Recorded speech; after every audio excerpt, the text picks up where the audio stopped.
করে আমরা লাখ লাখ টাকার আর্থিক ক্ষতি ও মানসিক হয়রানি এবং শারীরিক কষ্ট ভোগ করতেছি।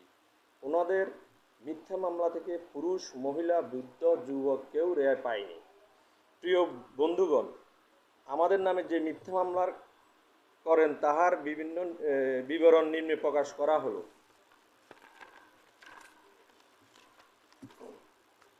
প্রিয় সাংবাদিক বন্ধুগণ, আমরা আপনাদের মাধ্যমে প্রিয় দেশবাসীকে জানাতে চাই, মিথ্যা মামলা প্রদানকারীদের বিরুদ্ধে সবাই ঐক্যবদ্ধভাবে সোচ্চার হন, প্রতিবাদ করুন। আমাদেরকে মিথ্যা, গুজব, অসত্য, বানোয়াট, ভিত্তিহীন মামলা, হয়রানি থেকে মুক্তি দেন। আমরা শান্তিপূর্ণভাবে বাঁচতে চাই, শান্তিভাবে থাকতে চাই, মিথ্যা মামলার হয়রানি থেকে মুক্তি চাই।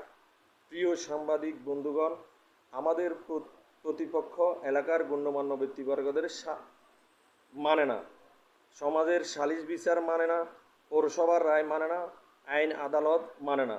তারা অত্যন্ত প্রভাবশালী হওয়ার কারণে বিভিন্ন উপর মহলকে অসত্য বলে প্রভাবিত করে আমাদের বিরুদ্ধে মিথ্যা মামলা দিয়ে হয়রানি করিতেছে। আদালতের সিদ্ধান্ত না মানিয়ে মিথ্যা হয়রানি মামলা দিয়ে আমাদের ওয়ারিশি ভূমি ভোগ দখল বাধা দিচ্ছে, আমাদেরকে বাধাগ্রস্ত করে ক্ষতিগ্রস্ত করিতেছে। প্রিয় দেশবাসী, আমরা এই মিথ্যা মামলার বোঝা আর টানতে পারছি না। আমাদেরকে মুক্তি দিন।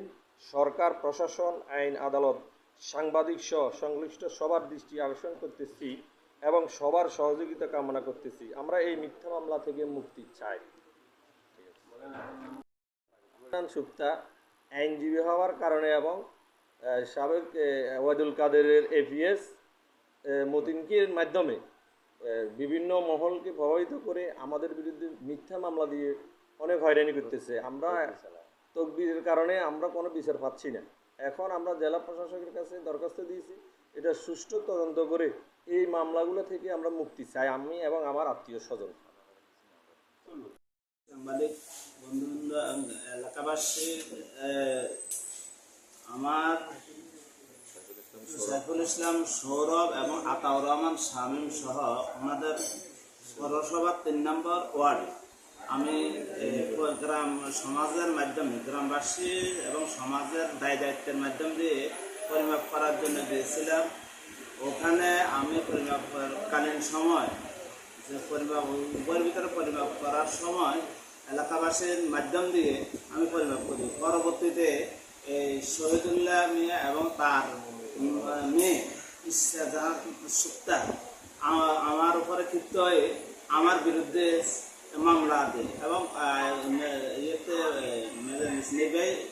জুডিশিয়াল ম্যাজিস্ট্রেটে CR 201 মামলাটা দেয়।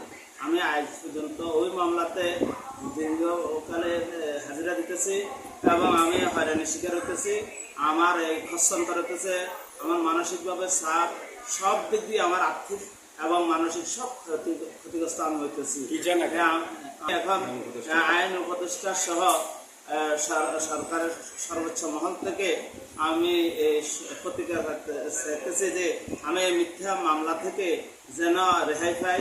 আমার বিরুদ্ধে মিথ্যা মামলা করা হয়েছে এবং আতাউর রহমান শামীম, তারপরে সাইফুল ইসলাম সৌরভ সহ